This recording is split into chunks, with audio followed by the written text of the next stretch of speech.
지난달에는 제가 성가에 대해서 간단하게만 이야기를 했고, 조금 우리가 찬양 미사를 드리기 때문에 이 찬양에 대해서, 성가에 대해서 여러분들이 자세히 아는 것이 좋겠다 판단을 해서 오늘 성가에 대해서 하겠습니다. 노래로 하는 기도인 성가에 대해서 보도록 하겠습니다. 먼저 하느님을 섬기는 데 사용되는 노래가 바로 성가입니다.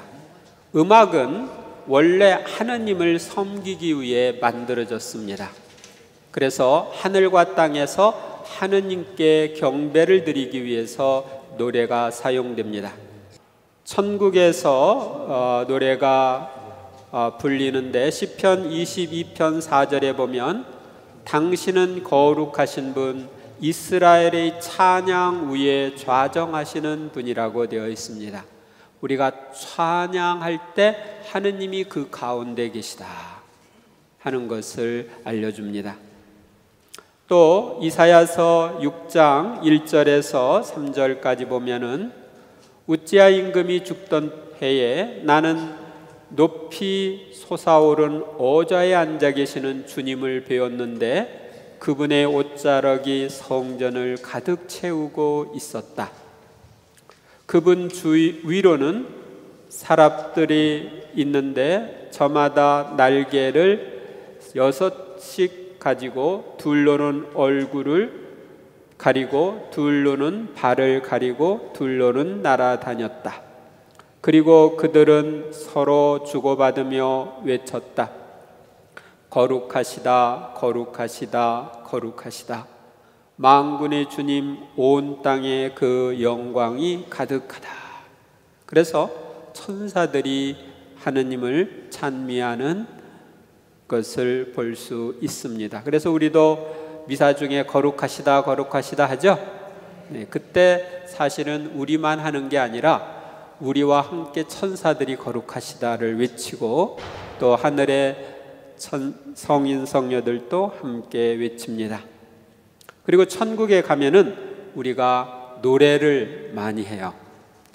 그 루이사 피카레타를 통해서 주신 그 말씀 천상의 책에 보면은 이 천국에 루이사가 갔다 와서 쓴 내용에 이런 부분들이 나옵니다. 그분께서는 참으로 자주 내 영혼을 천국으로 데리고 가셔서 복된 영들이 어미로우신 하느님 대전에 영광과 감사를 드리며 끊임없이 부르는 찬미가를 듣게 해 주셨다. 그러니까 하늘에서 끊임없는 찬미가가 울려 퍼지는 겁니다. 그래서 나는 하느님 안에서 여러 합창단의 천사들과 다양한 지위의 성인들을 보았는데 그들은 모두 하느님의 신성에 잠겨 있었고 하느님께서 말하자면 그 모두를 당신 신성으로 흡수하시어 당신 안에 하나 되게 하시는 것 같았다. 그래서 하늘에는 여러 합창단의 천사들이 있다. 합창단의 천사들은 누구를 찬미하는 거예요? 하느님을 찬미하는 노래를 부르는 거죠. 그래서 이 노래는 원래 하느님을 향해서 해야 정상적인 겁니다. 오늘 아침에는 복되신 예수님께서 오셔서 나를 나 자신 밖으로 나오게 하셨다.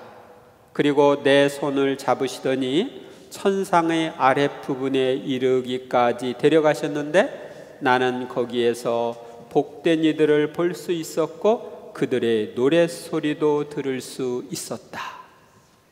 여러분들이 천국에 가면 노래를 많이 듣게 됩니다.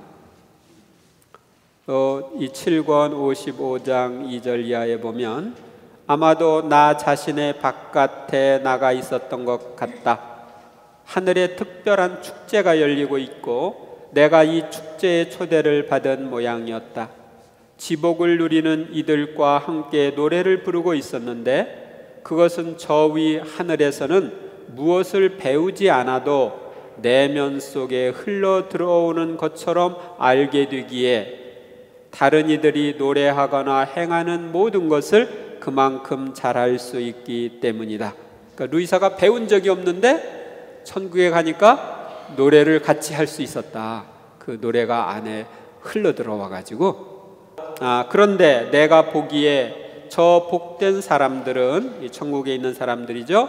각자가 하나의 음조, 하나의 가락인 듯 하였고 그것이 저마다 서로 다름에도 불구하고 모두가 완전한 조화를 이루고 있었다. 그러니까 각자 나름대로 부르는데 그게 완전한 조화를 이루는 거예요.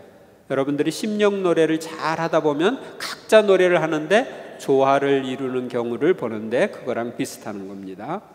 어떤 이는 찬미의 노래를, 어떤 이는 찬양의, 어떤 이는 감사의, 어떤 이는 축복의 노래를 하고 있었지만 이 모든 가락이 단 하나의 가락으로 결합되었으니 바로 사랑의 가락이었다. 그러나 다른 이들보다 더 큰 소리로 노래하던 복된 이들, 사랑이 모든 것 안에 울려 퍼지게 하고 바로 하늘 그 자체 안에 크나큰 행복을 가져오는 이들은 누구였겠는가? 그들은 지상에 사는 동안 주님을 다른 이들보다 더 사랑한 사람들이었다. 그래서 세상에서 하느님을 더 사랑한 사람들은 천국에 가서 사랑의 노래를 더 힘차게 부른다. 구약 성경에 나오는 노래를 보면은 이집트 탈출을 한 다음에 홍해를 건너서 모세와 백성들이 부르는 모세의 노래가 나오고 또 미디암의 노래, 드보라와 바락의 노래, 한나의 노래 등 많은 노래들이 나오는데 그 중에 대표적인 것이 시편의 노래입니다. 시편 150편이 다 노래입니다. 그래서 이 노래는 성전에서 하느님을 예배할 때, 하느님께 경배를 드릴 때 했던 노래들이지요. 탈출기 15장 1절에 보면 그때 모세와 이스라엘 자손들이 주님께 이 노래를 불렀다. 그래서 이 모세의 노래가 쭉 이어서 나옵니다. 그리고 신명기 31장 19절에 보면 이제 너희는 이 노래를 적은 다음 이스라엘 자손들에게 가르쳐 그들의 입에서 떠나지 않게 하여라. 그래서 구약 시대에는 문맹자들이 많았죠. 그러니까 이 하느님에 대해서, 신앙에 대해서, 이 율법이나 이런 것에 대해서 후손에게 전해줘야 되는데 전해주는 방법이 노래로 만들어가지고 전해주는 거예요. 그러면은 노래로 계속 불려지니까 계속 전해지는 거죠. 그래서 이렇게 노래를 했고, 열왕기 상권 5장 12절에 보면 이 솔로몬에 대해서 나오는데 그는 잠언을 3,000개 지었고 그의 노래는 1,005편이나 되었다. 그러니까 이 솔로몬은 노래를 1,000편 이상 지은 거예요. 1,005편이나 되었다. 이 신약 성경에 나오는 노래, 먼저 마리아의 노래, 만니피카, 마리아의 노래 있죠? 그 다음에 즈카리아의 노래, 그리고 천사의 노래, 시메온의 노래, 예수님이 성전에 봉헌될 때 노래죠. 그리고 바울로와 실라스의 노래, 어린 양을 찬양하는 노래, 묵시록에 쭉 나오고 있죠. 여기 예수님의 노래, 그랬더니 예수님도 노래했어요? 혹시 그럴지 모르겠는데, 예수님이 최후의 만찬을 마치고 제자들과 함께 찬미가를 부르면서 이제 올리브산으로 가는 것이 나옵니다. 그리고 그 에페소서 5장 19절을 같은 데 보면 시편과 찬미가와 영가로 서로 화답하고 마음으로 주님께 노래하며 그분을 찬양하십시오 했습니다. 그래서 이 노래에 대해서 성경에 아주 많이 나오는데 성경에는 음악과 관련된 부분이 800번 이상 나오고 그 중에 노래하라는 말만 200번 이상 나오고 있습니다. 그래서 여러분들이 이 찬양 미사에서 노래하는 거 이것은 다 성서적인 거예요. 아셨습니까? 그러면 음악의 분류 보겠습니다. 음악의 어원은 이 뮤직이라고 하는 이 말은 그리스어 무시케에서 나왔습니다. 음악의 세계는 매우 넓고 다양하지만 이 세계를 종교의 관점에서 분류하면 다음과 같이 분류할 수 있습니다.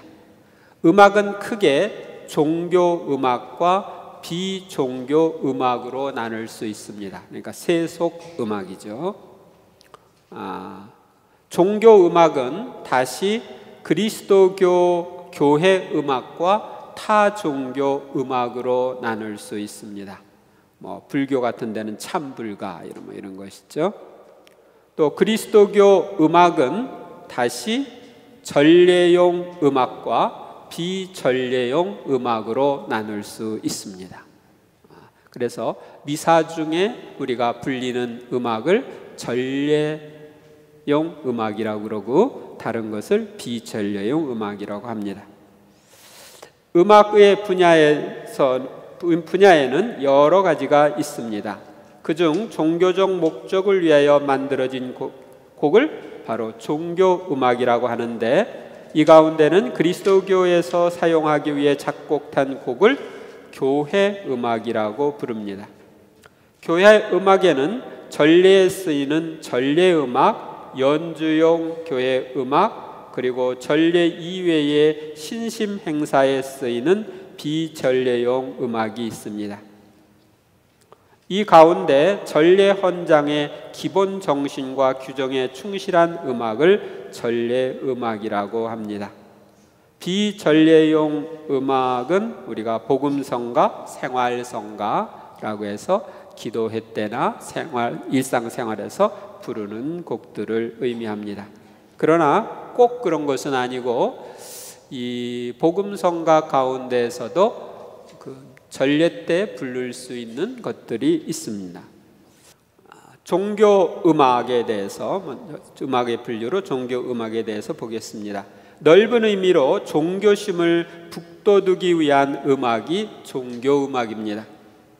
따라서 이 종교의 대상인 신에 대한 모든 제사 음악을 종교 음악이라고 할 수 있는데 이것은 세속 음악과 대비되는 말입니다. 따라서 성악곡이든 기악곡이든 간에 절대자에 대한 흠숭과 찬미를 드리는 음악은 종교 음악이고 그렇지 않은 음악은 세속 음악입니다. 그러니까 하느님을 향한 음악은 종교 음악이고 그렇지 않은 것은 세속 음악이다. 또 우리는 성음악이라는 말을 듭니다. 성음악, 뮤지카 사크라, 이것은 라틴어예요. 인간의 마음을 성화시킬 수 있는 거룩한 음악을 성음악이라고 부릅니다. 일찍이 이 가톨릭 교회의 교부인 성 아우구스티노가 성음악을 정의하면서 세 가지 요건을 제시했습니다. 즉 음악을 받을 대상이 하느님이어야 하고 수단은 입으로 하는 노래이어야 하고 내용은 찬미하는 것이어야 한다. 이게 성음악이에요. 그러니까 대상이 하느님이고 입으로 해야 되고 그리고 내용은 찬미, 하느님께 대한 찬미여야 한다. 따라서 성음악은 거룩한 선율과 리듬으로 구성되어야 하지만 꼭 전례의식과 관계가 있어야 하는 것은 아닙니다. 그러나 하느님께 드리는 노래이므로 성스러워야 하고 예술성과 보편성을 지녀야 합니다. 그 다음에 교회 음악, 이 성음악과 같은 뜻으로 쓰이는데요. 교회에서 미사 또는 예배 때 하느님을 찬미하는 음악을 교회 음악이라고 합니다. 교회 음악은 가톨릭이든 개신교든 히브리 음악에서 기원해서 그리스 로마를 거쳐 유럽으로 전파 발전되었습니다. 넓은 의미로 교회 음악은 예배에 쓰이는 전례용 음악, 또 선교에 도움이 되는 전교용 음악, 그리고 신앙 성숙을 위한 교육에 쓰이는 교육용 음악, 신자들이 친교를 위해 연주되는 친교용 음악, 전문 음악회를 위한 연주회용 음악으로 나눌 수도 있습니다. 그러면 전례음악이라는 게 뭐냐? 전례음악. 교회가 법적으로 공적으로 전례의식 안에 사용하도록 허용하였거나 또는 실제로 사용되었던 음악으로 전례의식과 떨어질 수 없는 관계를 가지며 공동체의 전례의식에 이바지하는 역할을 하는 음악을 말합니다. 따라서 이 전례음악의 멜로디는 그 성격상 전례의식 속의 말씀과 불가분의 관계를 가지는데 노래 불리는 말씀이다. 노래로 하는 말씀이다. 이렇게 생각하면 됩니다. 즉 전례 말씀에 멜로디의 옷을 입힌 것이 전례음악입니다. 그래서 여기서는 순수한 음악적 가치보다는 말씀, 즉 노랫말이 중요시 됩니다. 구체적으로 미사 전례를 거행하거나 성무일도를 드릴 때 부르는 노래로서 하느님을 찬미하고 신자들의 마음을 성화시키는 것을 목적으로 하는 음악이 전례음악입니다. 이 전례음악은 옷으로 비유하면 정장이라고 할 수 있습니다. 유행에 민감하지 않은 품격이 요구된다는 뜻입니다. 이 전례음악은 세 가지 효과를 내는데, 하나는 기도를 감미롭게 표현하고 또 하느님과 일치를 초래하고 이 마지막으로 그리스도가 전례 안에 현존하기 때문에 의식을 거룩하게 합니다. 예전에는 이 전례에서 가톨릭 교회의 공용어인 라틴어만 사용했습니다. 그런데 제2차 바티칸 공의회 이후에 모국어를 허용하게 되었고, 전례 성가는 처음에는 라틴어로만 했는데 요즘에는 모국어로 하고 있죠. 사람들의 그 혼을 그리스도의 혼과 일치시키는 것, 그리고 평화와 신뢰와 감사와 사랑의 정신을 키워주는 것이 전례음악입니다. 이 전례 한 장 121조 3절에 보면 성가에 대해서, 이 성가의 가사에 대해서 알려주고 있는데, 이 가사가 개인적인 감정을 나타내는 것이 아니라 성서의 말씀에 바탕하는 것, 전례문에 기록된 하느님의 말씀에 바탕한 것이어야 한다고 알려줍니다. 여기서 조금 제가 설명을 하면 이렇습니다. 여러분들이 미사를 드리는데 미사 때 입당송이 있죠? 입당송은 원래는 입당 노래예요. 그래서 입당송이 짧잖아요. 그 짧은 것을 가지고 노래로 이렇게 해서 사제가 들어올 때 그걸 노래로 불렀던 거예요. 그런데 오늘날 그 입당송 대신에 입당성가를 하는 것은 사실은 그렇게 할 수 있다고 허용해서 하는 거예요. 원래는 입당송을 해야 됩니다. 그 다음에 여러분들이 미사 때 주님 자비를 베푸소서 하는 자비송 있죠? 이 자비송도 우리가 노래로 많이 하는데, 또 대영광송도 노래로 하고 그러는데, 이 미사 때 핵심적으로 하는 자비송, 대영광송, 그리고 천주의 어린 양, 거룩하시다, 이런 것들은 다 이 전례문에 그대로 다 있는 거죠. 그래서 그 전례문에 있는 것을 노래로 하는 거예요. 그래서 옛날에는 지금 우리가 부르는 이런 성가가 없었습니다. 그 초기교회 때는 어떻게 했느냐면 이 전례문 하나하나를 노래로 부른 거예요. 그래서 오늘날도 이 전통이 동방정교회 같은 데에 나오는데, 동방정교회는 사제들이 노래를 못하면 신부 못 된다. 왜? 전부 노래로 해야 되니까. 그렇게 이야기할 정도로 이 미사를 다 노래로 합니다. 주님께서 여러분과 함께 또한 사제와 함께 기도합시다 하고 기도하는 것도 다 노래로 부르고, 노래로, 사제가 혼자 노래로 하고, 그래서 또 여러분들 그 사제가 성체 성일 축성하는 이런 부분들 있죠? 그런 것도 다 노래로 해요. 그래서 이 전례문에다가 곡을 입힌 것이 전례곡이에요. 아시겠습니까? 그리고 지금 우리가 하고 있는 성가 있잖아요. 우리가 하고 있는 성가는 없었어요. 어느 정도 없었냐? 초기교회 때부터 18세기까지는 여러분이 지금 부르는 이런 성가가 없었습니다. 그레고리안 성가는 기리에 엘레이손, 상투스, 아뉴스 데 여러분들이 부르잖아요. 무슨 말인지도 모르고 부르는데, 물론 한글로 번역되어 있으니까 지금은 알지만, 이게 그 라틴어로 미사 때 그거 하던 것이 지금까지도 하고 있잖아요. 근데 교회 안에는 이것만 있었어요. 그래서 지금 여러분들이 하고 있는 이런 성가는 없었고, 이런 성가가 생기게 된 것은 아주 오래 18세기 이후에 생기게 됐는데, 이런 것입니다.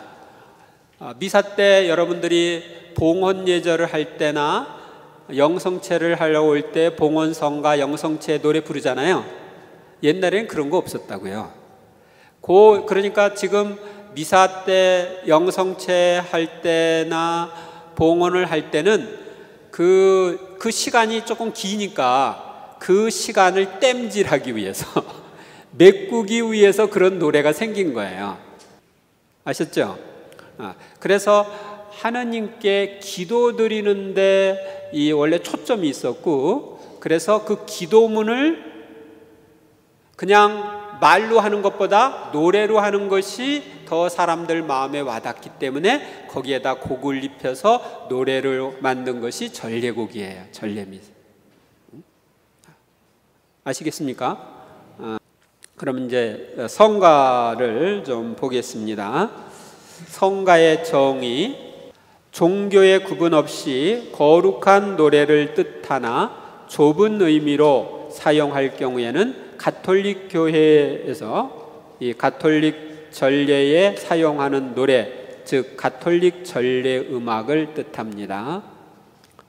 찬송가라고 부르기도 하며 구약의 시편 150편을 가리키는 성시나 구약 성서에 나오는 시편 이외의 노래나 신약의 시 형태의 노래를 가리키는 찬가와는 구별되는 것입니다.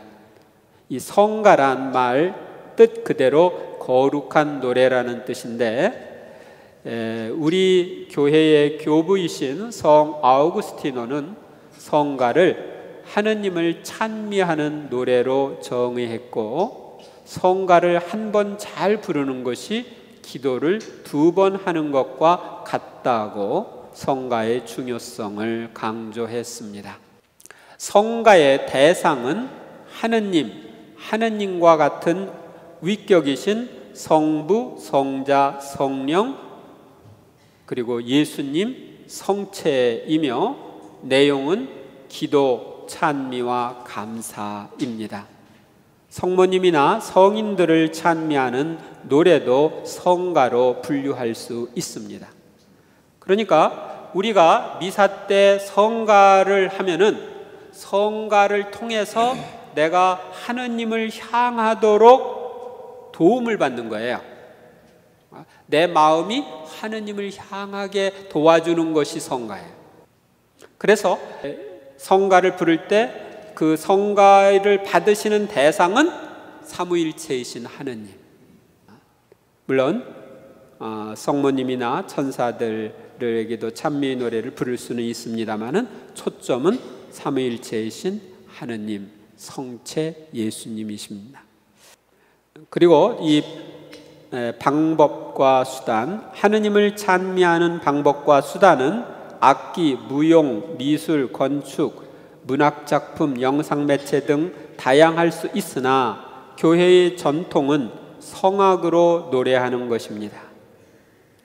세월이 흐르면서 기악이 도입되고 있지만 찬미의 기본 방법과 수단은 하느님께서 주신 가장 좋은 악기인 인간의 목소리입니다. 그러니까 이 하느님께 내가 하는 기도로에다가 곡을 입혀가지고 노래로 부르는 거죠, 성가로. 그래서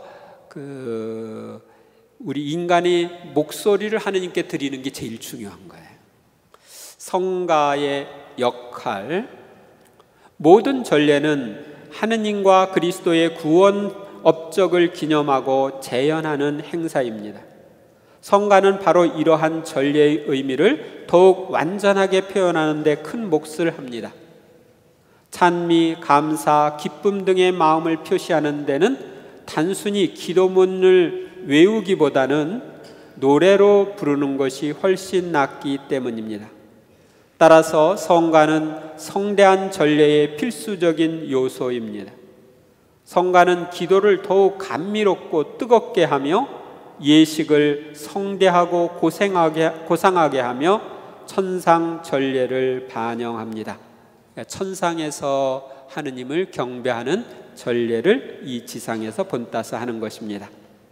게다가 모든 전례는 천상 예루살렘의 전례를 미리 맛보게 해줍니다. 그래서 교부들과 성서는 그러한 뜻으로 노래를 권장하고 있습니다. 시편 69편 31절에 보면 나는 하느님의 이름을 노래로 찬양하리라, 송가로 그분을 칭송하리라. 또 에베소서 5장 19절 읽어보세요. 시편과 찬미가와 영가로 서로 화답하고 마음으로 주님께 노래하며 그분을 찬양하십시오. 그러니까 시편은 구약 시편 알죠? 찬미가는 지금 우리가 여기 부르고 있는 이런 성가와 같다고 생각하면 되겠고, 영가는 성령의 도움으로 하는 노래, 신령한 언어로 하는 노래를 가리킵니다. 골로새서 3장 16절 감사하는 마음으로 하느님께 시편과 찬미가와 영가를 불러 드리십시오. 야고보서 5장 13절 즐거운 사람이 있습니까? 그런 사람은 찬양 노래를 부르십시오. 성가에 대한 교황님의 말씀을 하나 말씀드리면, 비오 12세 교황님의 생각에 의하면 종교적 대중가곡, 우리가 보통 성가라고 우리가 부르는 이런 곡이 교회에 받아들여지는 데는 그것이 그리스도교의 교의를 반영하고 그리스도교의 교의를 나타내는 것이어야 한다고 했습니다. 즉 교리에 맞아야 되는 거예요. 교리를 나타내는 거예요. 가사는 알기 쉬운 것이어야 하고 또 선율도 누구나 노래할 수 있는 단순한 것이어야 한다. 그리고 이 성가는 짧고 알기 쉬운 것인 동시에 위엄과 어느 정도 종교적 장엄성을 갖추고 있어야 한다. 미사에서 보통 성가는 신자가 노래하지 않는 소수의 방관자로서가 아니고 영과 소리를 갖고 참여해 사제의 기도와 더불어 기도할 때에 매우 유효하다. 다만 그 경우에 쓰이는 보통 성가는 미사 각 부분과 일치해 있어야 한다고 말씀하셨습니다. 즉 미사 때에 우리가 성가를 선정할 때 보면은 그 미사의 각 부분과 일치하는 것, 봉헌 때는 봉헌 내용과 일치하는 것, 성체 때는 성체와 일치하는, 그러니까 성체 예수님을 향하도록 도와주는 이런 것. 또 뭐 복음이나 독서를 하고 나서 응답을 하는 노래를 할 때는 그 내용과 일치하는 것, 이런 것을 해야 된다고 알려줍니다. 성가는 백성들이 부르는 종교 성가로서 모국어로 된 찬미가라고 보아야 합니다.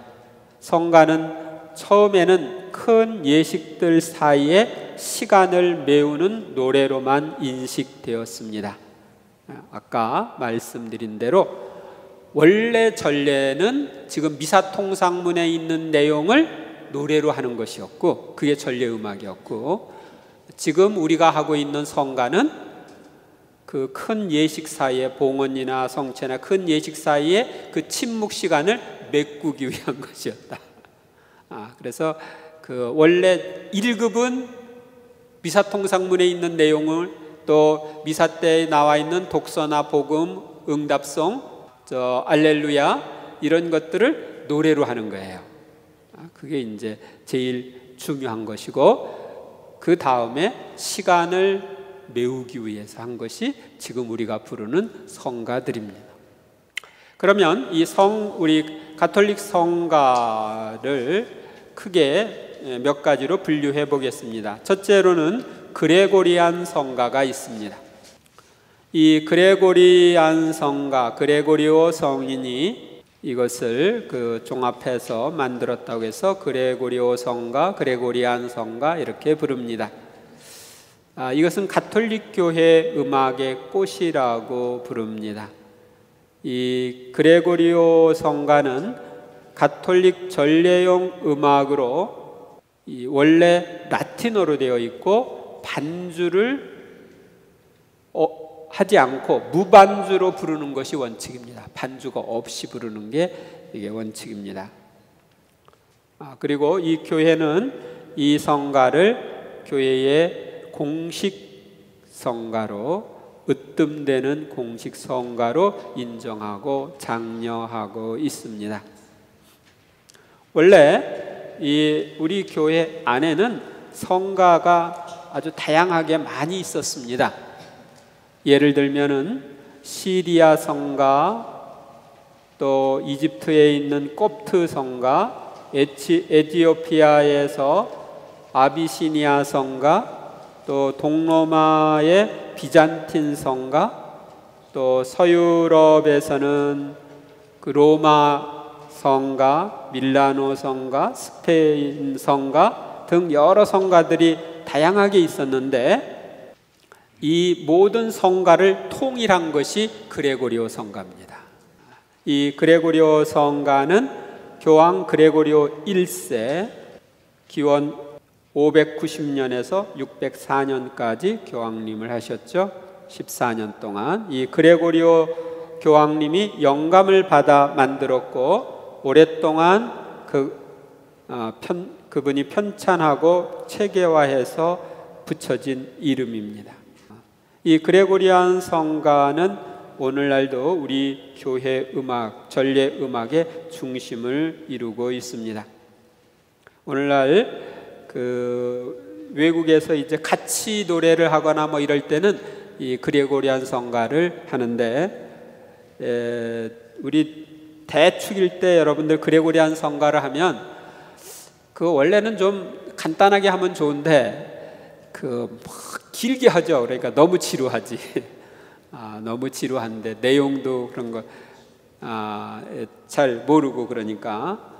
근데 일반적으로는 간단하게 하지만 이 대축일 날은 장엄하게 하기 위해서 그렇게 길게 하는 것입니다.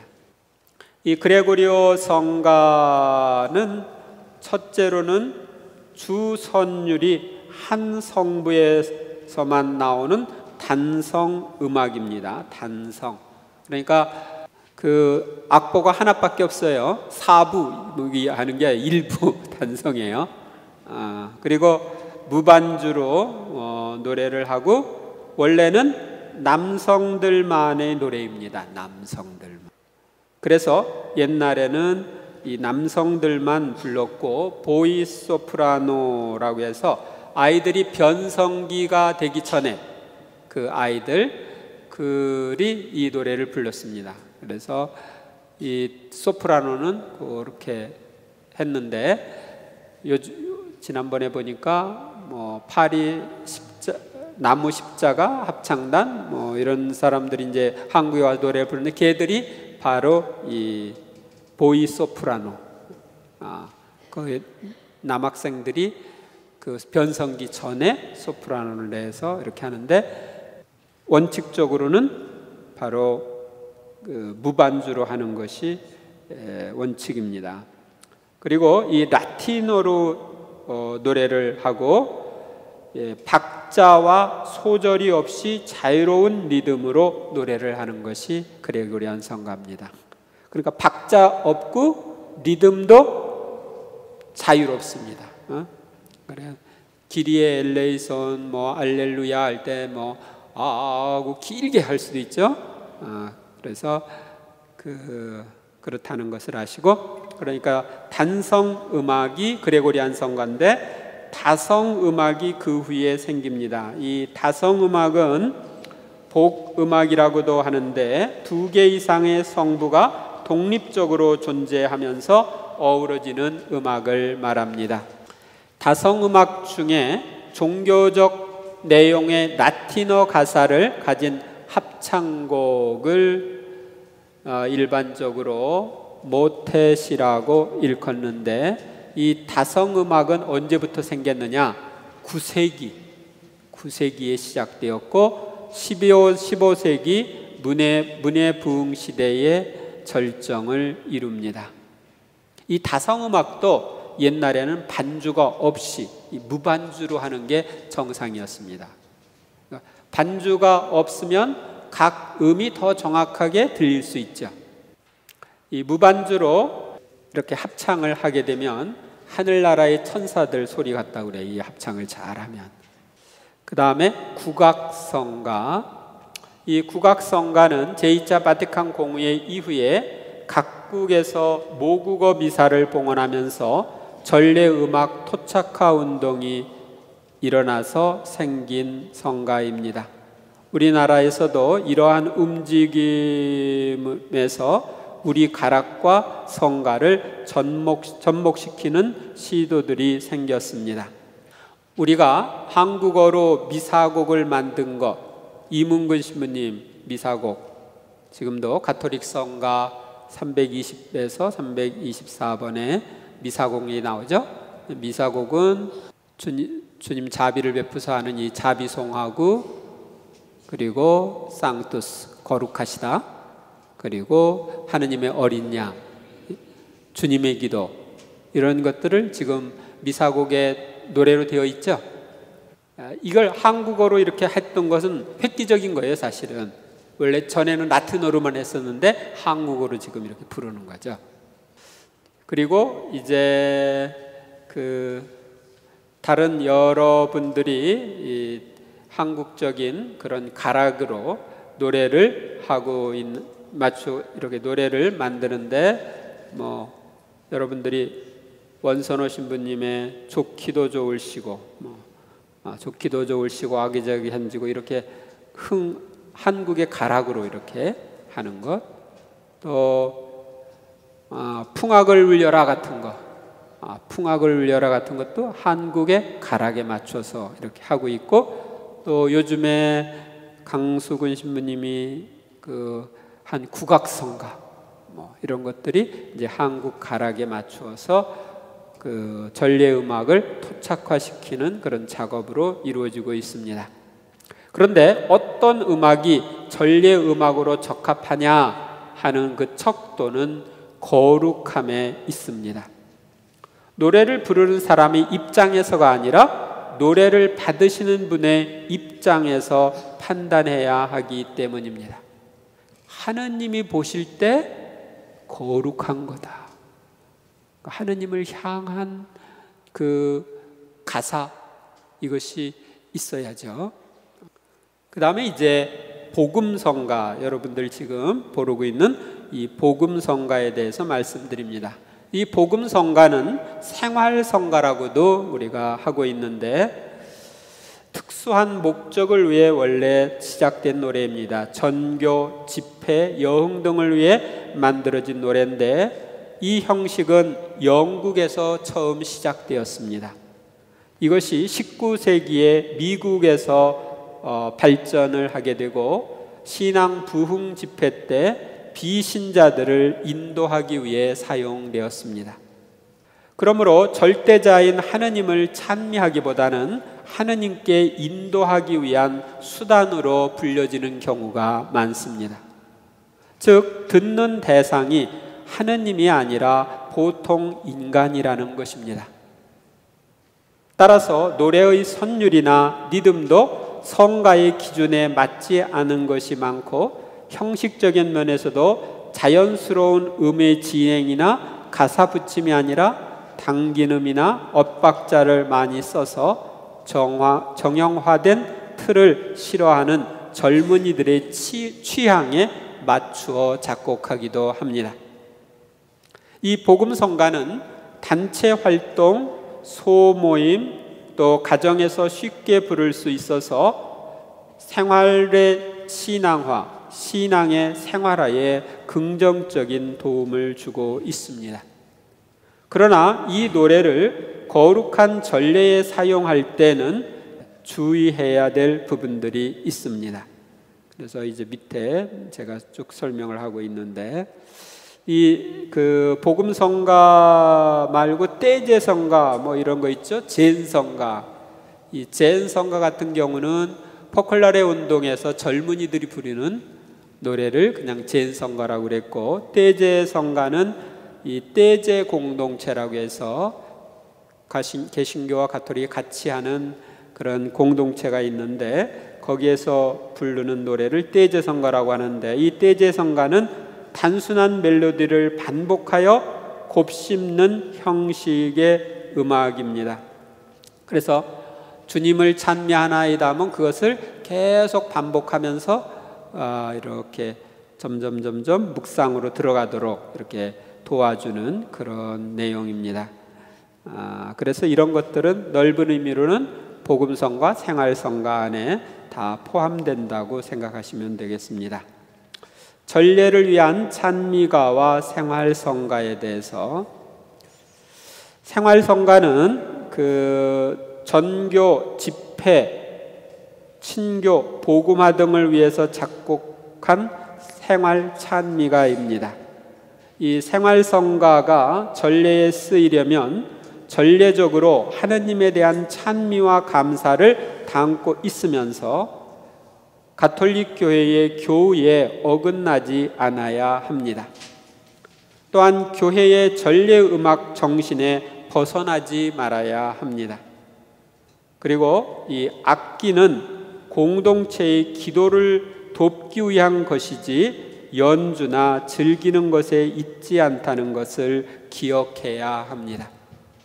그러니까 그 아이들이 막 신나게 기타 치고 드럼 치고 막 노래를 하는데, 그 자기들 다른 사람들에게 보이기 위해서, 자기가 즐기기 위해서 하면은 전례 음악이 안 되는 거예요.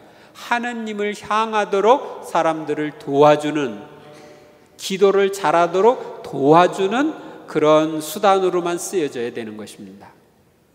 그러니까 자기 혼자 도취해가지고 이렇게 하면 안 되고, 다른 사람에게 보이기 위해서 하면 안 되고 하느님을 향하게 해야 합니다.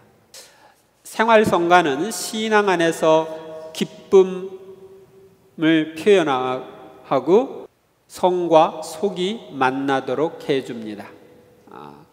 그 안에서 충분히 우리는 거룩함을 발견할 수 있으며 기도하는 마음을 이끌어내고 그 자체도 기도인 내용들이 많습니다. 전례의 참다운 봉사자로서 신자들의 능동적 참여를 이끌어내는 전례 음악으로 이 생활성가가 나아갈 수도 있습니다. 생활성가는 노래로 주님을 찬양하는 즐거움을 신자들에게 열어줍니다. 하느님의 거룩한 말씀과 개인 정서, 기쁨과 희망을 전하는 생활성가가 널리 실천되면 신자들의 삶이 더욱 풍요로워질 수 있습니다. 신자들은 신선함과 친근함, 공동체의 일체감과 축제 분위기, 마음의 평화 등을 원하며 이를 채워줄 수 있는 것이 생활성가입니다. 신자들은 다양한 방법을 통해 하느님을 만나기를 바라고 있고, 성가는 그런 점에서 이 생활성가는 훌륭한 수단이 될 수 있습니다. 이 삶의 희로애락을 생활성가로 표현하면서 우리는 삶 자체를 복음화시킬 수 있는 것입니다. 생활성가는 전례성가가 우리의 생활에 직접 밀착되지 못한 점을 보완하기 위한 수단으로 생겼습니다. 그러니까 미사 때 하느님을 향해서 하는 노래는 전례성가인데, 이것 말고 그냥 생활 속에서 가볍게 일상적으로 부를 수 있는 곡, 이런 것들이 필요해서 이 생활성가가 생긴 것입니다. 그리고 전례형 성가가 아니기 때문에 일정한 형식과 틀에 얽매이지 않습니다. 1955년 비오 12세 교황님이 발표한 성음악 원리 36조에서 37조에 보면 이런 말씀이 있습니다. 종교적인 찬미가들은 젊은이들에게 순수하고 품위 있는 기쁨을 가져다 준다. 그리고 신자들이 가정에서 사용함으로써 경건한 기쁨과 상냥한 위로와 영신적인 진보를 가져다 준다. 그러므로 이러한 종교적인 찬미가는 그리스도교 사도직에 큰 도움을 주기에 적극 육성되고 장려되어야 한다. 이 찬미가들은 가톨릭 신앙의 교의와 전적으로 일치하고 단순한 가사와 단순한 선율을 사용해야 한다. 이런 노래들이 짧고 쉬운 것이지만 종교적인 품위와 진지함을 명백하게 드러내야 한다. 이렇게 될 때에야 인간 정신의 보다 깊숙한 곳에서 나오는 거룩한 찬가들이 신자들의 감정이나 정신, 그리고 열심한 감정을 휘저 놓을 수 있기 때문이다. 종교적인 예식에서 여러 군중들이 모여 한 목소리로 이런 노래를 부를 때 신자들의 정신은 더 높은 것으로 고향시키는 힘을 가지게 된다. 그래서 이 전례뿐만 아니라 전례 밖에서 이루어지는 이 노래도 중요하다는 것을 알려줍니다. 이 성가의 역사적 흐름을 다시 한번 정리하면 이렇습니다. 처음에 구약 시대에는 히브리어 찬미가, 히브리어로 된 찬미가가 있었죠. 예루살렘 성전에서 많은 사람들이 하느님을 찬미하는 노래를 불렀는데, 성경에 보면 얼마나 있었는지 아십니까? 예루살렘 성전에 노래를 부르는 사람이 4,000명, 4,000명이 있었다고 되어 있어요. 그리고 그들은 다윗의 시편이나 솔로몬의 시편 노래를 많이 했고요. 그 밖에도 많은 노래가 있는데 그게 다 내려오지는 않고 있죠. 아까 솔로몬이 만든 노래가 1,005편이라고 그랬는데 우리는 시편 150편밖에 없잖아. 그러니까 많은 노래들이 있었다는 걸 알 수 있습니다. 이것이 이제 그리스도교로 와서 그리스도교가 그리스 문명권에 전파되면서 미사곡, 그리스어로 된 미사곡이 생깁니다. 그 미사곡이라는 건 지금 주님 자비를 베푸소서, 하느님의 어린 양, 거룩하시다, 이런 것을 그리스어로 부르는 거예요. 그 다음에 이 교회가 라틴 쪽, 다시 말하면 로마 쪽으로 가가지고 로마가 복음화되면서 라틴어가 교회의 공용어가 됩니다. 그러니까 처음에 교회 공용어는 그리스어였고 그 다음에 라틴어로 바뀝니다. 그래서 이 라틴어로 된 미사곡, 대표적인 게 그레고리안 성가. 그래서 이 라틴어 미사곡이 있다가 나중에 이 성체를 영한다든지 그럴 때 이 텀을, 그 기간을 침묵 중에 할 수도 있고 노래를 할 수도 있고 그렇죠. 그래서 이제 생긴 것이 뭐냐면 라틴어 찬미가입니다. 그래서 여러분들이 지금 그 성체 분향성가 이럴 때 성체 강복하고 그럴 때 부르는 노래들, 뭐 딴뚜 메르고 이런 노래들이나 천사의 양식이 하는 그런 노래들, 파니스 안젤리스 이런 노래들을 하고 또 성모님께 대한 노래, 레지나 첼리 이런 노래들이 이제 생기게 됩니다. 그러다가 모국어로 된 노래가 생긴 것은 최근이라는 것입니다. 원래 서양 사람들은 모국어로 된 노래를 제2차 바티칸 공의회 이후에 부르게 됐어요. 그러니까 1960년대 이후에야 모국어로 된 노래를 부르게 되고, 모국어로 된 전래 음악, 예를 들니까 주님 자비를 베푸소서 하는 것, 또 대영광송, 거룩하시다, 하느님의 어린 양, 이것을 자기 나라 노국어로 부르게 된 게 지금 100년도 안 되는 거예요. 옛날에는 다 라틴어로 했어요. 그리고 지금 여러분들이 부르는 이런 성가들도 오래되지 않은 거예요.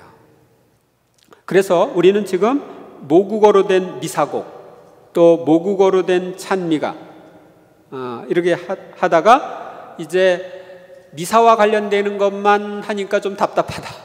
생활 속에서도 좀 이렇게 좀 더 부르자. 그래가지고 복음성가, 생활성가가 나온 거예요. 아셨어요?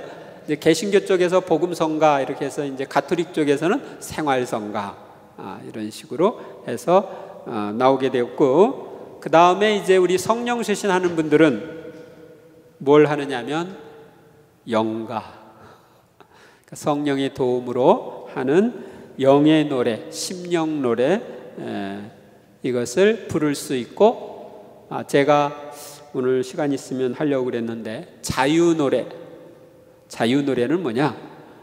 즉흥적으로 이제 여러분들이 노래를 하는 것입니다. 성가가 미치는 영향 보겠습니다. 성가를 잘 부르고 싶습니까? 성가 잘 부르고 싶다 하시는 분, 잘 부르고 싶다. 네, 손 내리세요. 성가 잘 부르는 방법을 알려드립니다. 성가를 잘 부르는 것은 내가 듣기 좋고 상대방이 듣기 좋아서 잘 부르는 것은 아니고 하느님이 보시기에 좋아야 잘 부르는 거예요. 아시겠습니까? 근데 사람들은 초점을 누구에게 맞추느냐면 옆에 다른 사람들 여기에 맞춰. 그런데 초점이 잘못됐어요. 그러니까 하느님께 초점을 맞춰야 돼요. 그래서 성가를 잘 부르려면 하느님의 현존과 사랑, 구원과 은혜에 대한 체험이 있어야 합니다. 하느님께 드리는 찬양의 핵심이 구원에 대한 감사와 그 은혜에 대한 응답이기 때문입니다. 따라서 이런 그 체험을 하려면 신앙이 성장해야 되죠. 그래서 신앙이 점점 성장하도록 힘써야 여러분들이 성가를 잘할 수 있는 것입니다.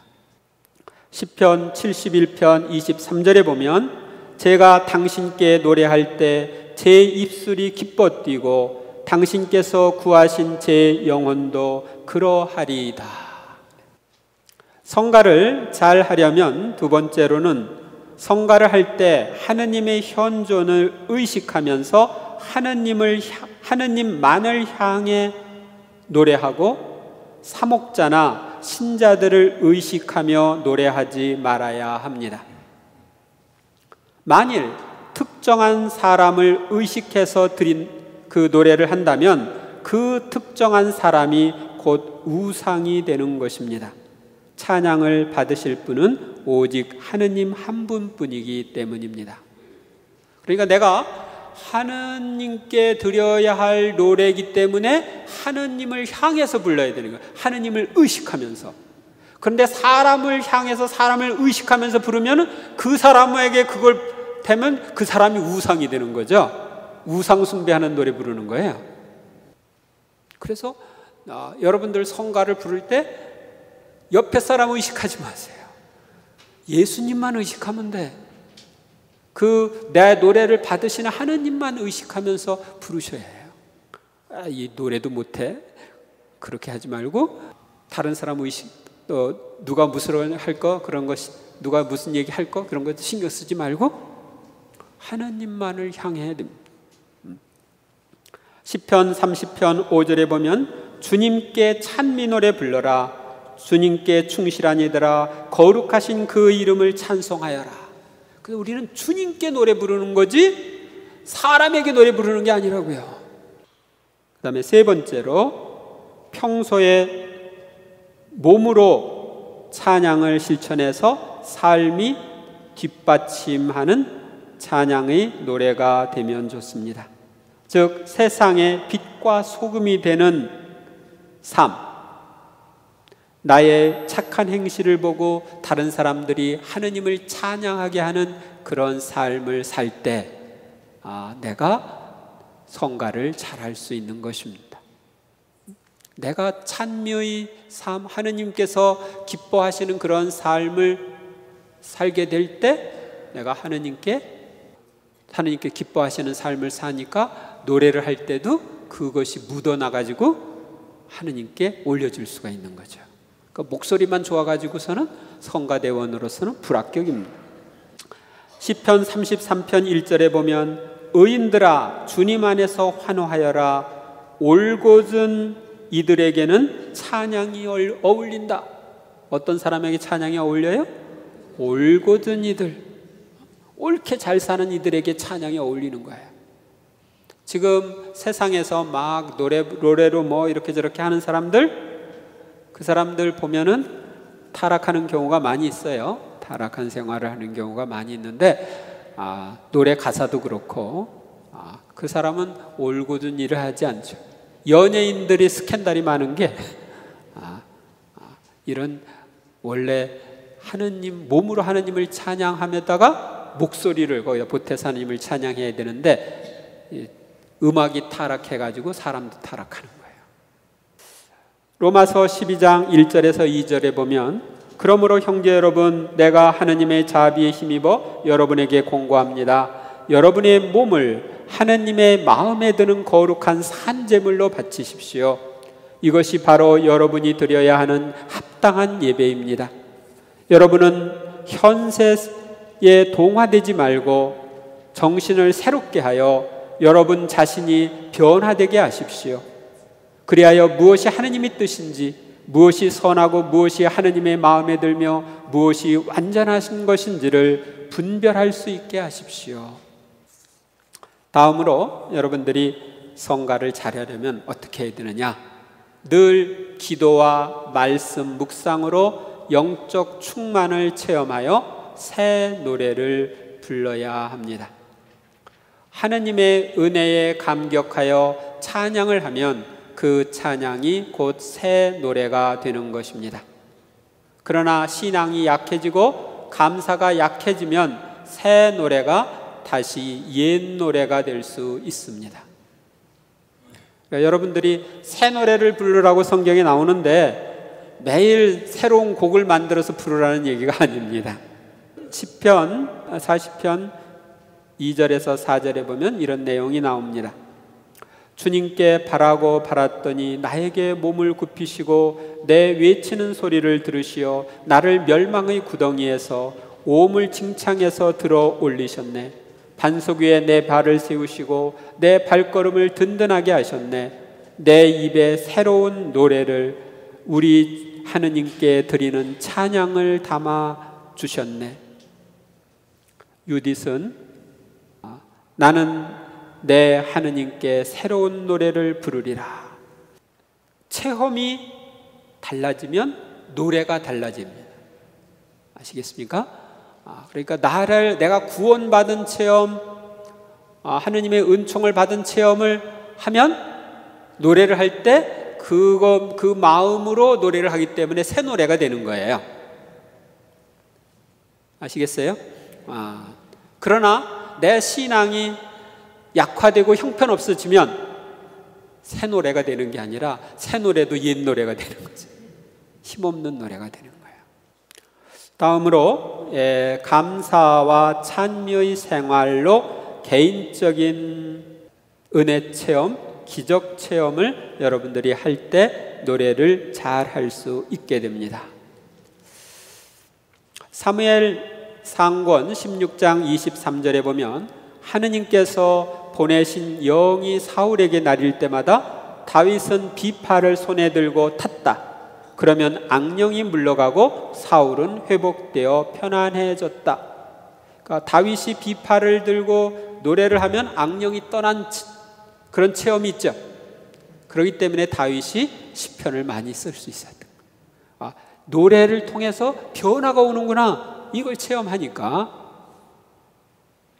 또 사도행전 16장 25절 26절에 보면 자정 무렵에 바울로와 실라스는 하느님께 찬미가를 부르며 기도하고 다른 수인들은 거기에 귀를 기울이고 있었다.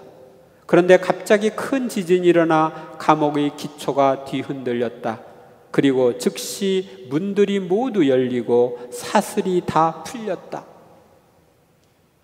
즉 하느님을 찬미하자 지진이 일어나가지고 문들이 열리고 사슬에서 풀렸다. 이런 체험들, 이것은 내가 하느님을 찬양하고 하느님께 감사 찬미를 드릴 때 내가 어둠의 구렁텅이에서 벗어나는 이런 체험들을 가질 때 우리는 더 힘차게 하느님을 찬양하는 노래를 부를 수 있는 것입니다. 그리고 끝으로 이제 여러분들이 이 성가를 잘 부르려면 자신에게 주신 음악적인 재능의 개발과 발전을 위해서 노력하고 자신의 재능을 은사적인 차원으로 높이기 위해 음악 봉사의 은사를 청하면 좋습니다. 그러니까 내가 가지고 있는 재능은, 음악적인 재능은 있는데 이것이 은사적인 차원으로 넘어가면은 어떻게 되느냐면 성량의 영감 어린 목소리로 노래를 불러서 주님이 나를 도구로 쓰셔가지고 사람들에게 감명을 줄 수도 있고, 성령께서 이끄시는 대로 그 분위기에 맞는 적절한 곡을 선정할 수 있고, 내 안에서 그 영적인 파장이 흘러나와 가지고 다른 사람들에게 변화를 줄 수가 있습니다. 그래서 우리는 그냥 단순한 음악적인 재능을 넘어서서 이것이 은사적인 차원으로 넘어가도록 기도해야 합니다. 찬양의 효과, 이 찬양의 효과는 많이 있는데 그 중에 몇 가지만 이야기를 하겠습니다. 구약 성경에 보면 구약 역대기 하권 5장 12절에서 14절에 보면 이런 내용이 나옵니다. 그리고 레위인 성가대 곧 아삽과 헤만과 여두툰과 그의 아들들과 형제들이 모두 고운 아마포 옷을 입고서 자바라와 수금과 비파를 들고 제단 동쪽에 늘어서 있었다. 그들 곁에 나팔수 사제 120명도 함께 서 있었다. 나팔수들과 성가대는 한 목소리로 주님을 찬양하고 찬송하였다. 쇠나팔과 자바라와 그 밖의 악기에 맞추어 정녕 주님께서는 선하시고 주님의 자애는 영원하시다 하며 주님을 찬양하는 소리를 드높일 때 구름이 그 집 곧 주님의 집에 가득 찼다. 사제들은 그 구름 때문에 서서 일할 수가 없었다. 주님의 영광이 하느님의 집에 가득 찼던 것이다. 이 구약시대에 온갖 악기를 다 동원해 가지고 하느님을 찬양하는 노래를 부를 때 이 구름이 가득 찼다는 것은 하느님의 영광이 그 안에 가득 찼다. 하느님의 현존을 사람들이 강하게 느끼며, 원래 구름은 하느님 현존의 상징이거든요. 그 하느님의 현존을 사람들이 체험했던 이런 것을 이야기하고 있습니다. 그래서 여러분들이 찬양에 깊이 들어가면 이렇게 하느님의 영광, 하느님의 현존을 맛볼 수 있습니다. 열왕기 하권 3장 15절에 보면 이제 저에게 악사를 한 사람 데려오십시오. 악사가 연주하는 동안 주님의 손길이 엘리사에게 내렸다. 그래서 악사가 연주를 할 때 주님이 엘리사에게 은총을 내리시는 모습을 볼 수 있습니다. 그래서 예언의 메시지를 주십니다. 역대기 하권 20장 21절 22절 내용에 보면 그리고 나서 여호사밧은 백성과 의논한 다음 거룩한 예복을 입고 주님께 노래와 찬양을 드릴 이들을 내세웠다. 그리하여 이들이 군대 앞에 서서 나가며 노래하게 하였다. 주님을 찬송하여라. 주님의 자애는 영원하시다. 그들이 이렇게 환호와 찬양의 노래를 시작하였을 때 주님께서 유다를 치러 온 암몬 자손들과 모압과 세이르 산 주민들에게 복병을 보내시니 그들이 패배하였다. 전쟁을 하는데 성가대가 맨 앞에 있어요. 맨 앞에서 노래를 하니까 적이 패망한 것을 이야기하고 있습니다. 그래서 성가는 적을 물리치는데 큰 역할을 하게 됩니다. 하느님의 현존을 체험하고 적을 물리치는데, 성가가 우리에게 좋은 효과를 주는 것은 먼저 가사를 통해서 우리에게 좋은 효과를 줍니다. 그래서 여러분들이 이 성가가 하느님을 향하도록 도와주고 자신의 체험에서 나온 성가, 어떤 영감을 받아서 쓴 그런 성가를 통해서는 그런 영감을 받고 또 그 작가가 체험했던 그런 체험을 하기가 쉽습니다. 그리고 이 곡을 통해서, 이 곡의 흐름을 통해서도 우리에게 성가가 영향을 줍니다. 그래서 가능하면은 쉬운 곡, 그리고 영감 어린 곡, 마음에 어떤 감명을 주는 그런 곡을 선택해서 부르는 것이 좋습니다. 악기는 원래 우리 교회에서는 파이프 오르간이 정통 악기인데 일반 오르간이나 다른 다양한 악기를 쓸 수도 있습니다. 성경에 보면 시편 33편 2절에 보면 비파로 주님을 찬송하며 10줄 수금으로 그분께 찬미 노래 불러라, 이렇게 되어 있습니다. 그런데 가장 중요한 게 뭐냐면 목소리입니다. 그리고 그 사람 영혼의 상태입니다. 악기를 연주하거나 노래를 하는 이들에게서 나오는 영혼의 파장이 청중에게 가장 큰 영향을 주는 것입니다. 타락한 사람이 노래를 부르면 사람들은 타락의 길로 갑니다. 거룩한 사람이 부르는 노래를 들으면 사람이 거룩한 길로 가게 됩니다.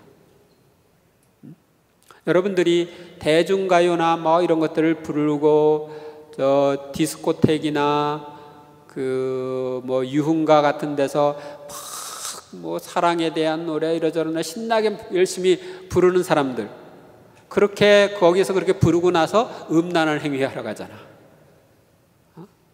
그 노래 내용이 그런 음란을 부추기는 그런 내용, 하느님을 향하는 것이 아니라 세상 것들을 향하게 하고 이런 내용이기 때문에 그걸 부르다 보면 그리 가는 거예요. 그래서 여러분들은 천주교 신자로서 노래를 주의해서 불러야 합니다. 이것이 나의 영혼에 유익한 노래인가 아닌가를 분별해서 노래를 해야 되는 것입니다. 아시겠습니까? 내가 노래를 잘 못하는데 어떻게 합니까? 이런 분들은 제가 이제 노래를 잘하는 방법을 알려주는데 아무렇게나 해도 됩니다. 이게 자유노래라는 게 있습니다. 자유노래. 이 자유노래라는 것은 자기가 작사 작곡해서 부르는 노래입니다. 성령의 이끄심에 따라서 즉흥적으로 자유롭게 작사 작곡해서 부를 수 있습니다.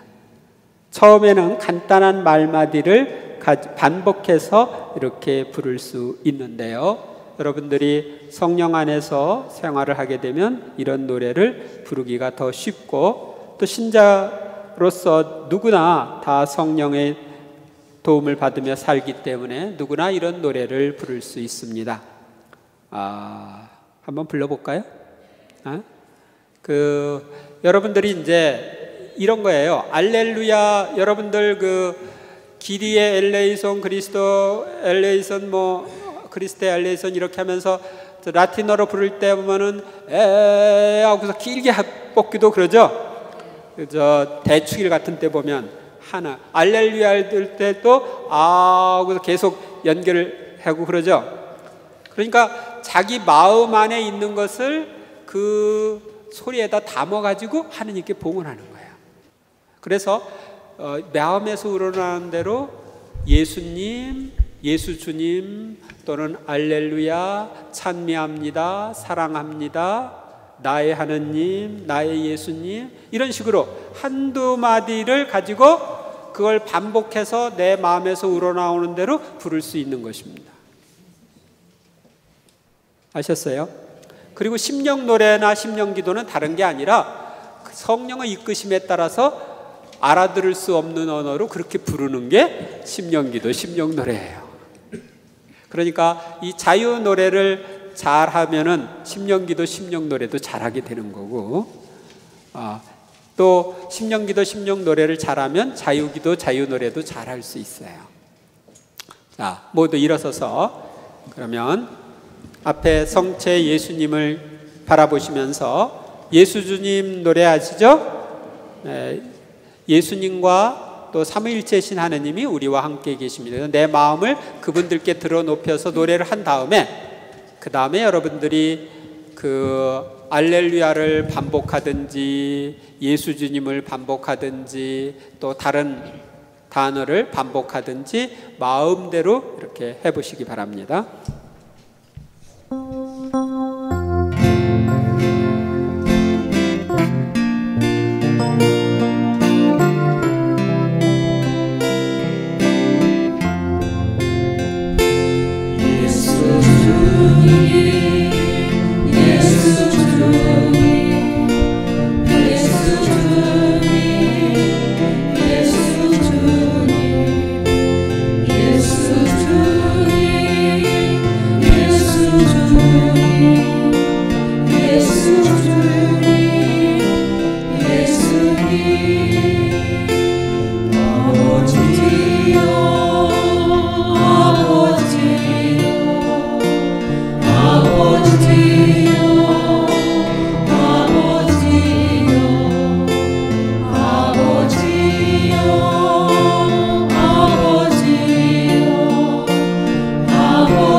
목소리가 너무 크기 때문에 여러분들 목소리가 잘 안 들려서 음악을 약간 중단했는데, 여러분들이 그 주님 눈을 감으셔도 괜찮고 천사들과 성인 성녀들이 우리와 함께 주님을 찬양하는 것을 의식하시면서 각자 자유롭게 소리를 내어서 그 노래를 하시는데, 아까 말씀드린 대로 알렐루야나 예수 주님이 자기 마음에서 우러는 대로 찬미 받으소서, 영광 받으소서, 마음대로 이끄시는 대로 크게 소리를 내어서 하시기 바랍니다. 하다가 심령 기도나 심령 노래 나오면 또 그렇게 하셔도 괜찮고, 나의 모든 것을 그것에 담아서 이렇게 바치는 마음으로 하시면 됩니다.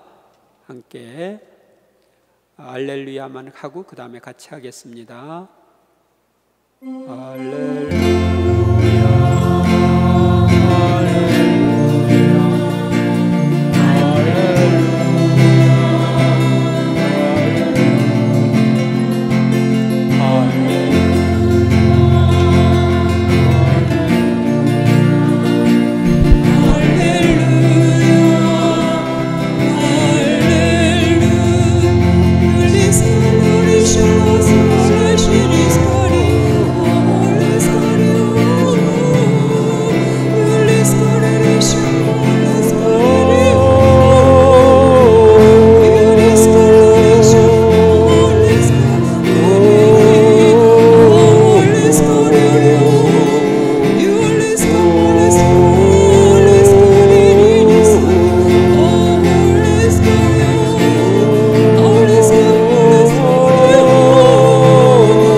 Oh,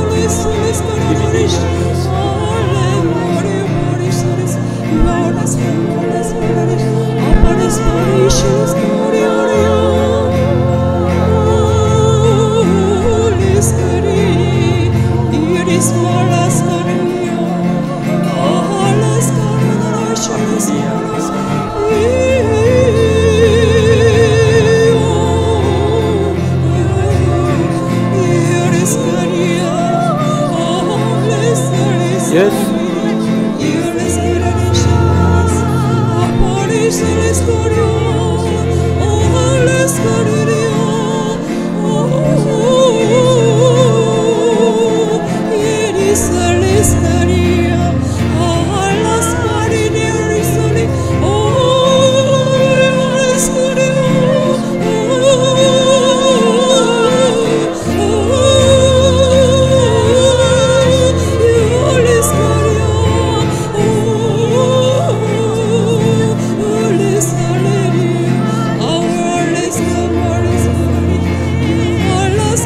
다 같이 큰 소리로 예수님 하고 한번 외쳐보시기 바랍니다. 예수님, 예수님, 예수님, 예수님, 예수님.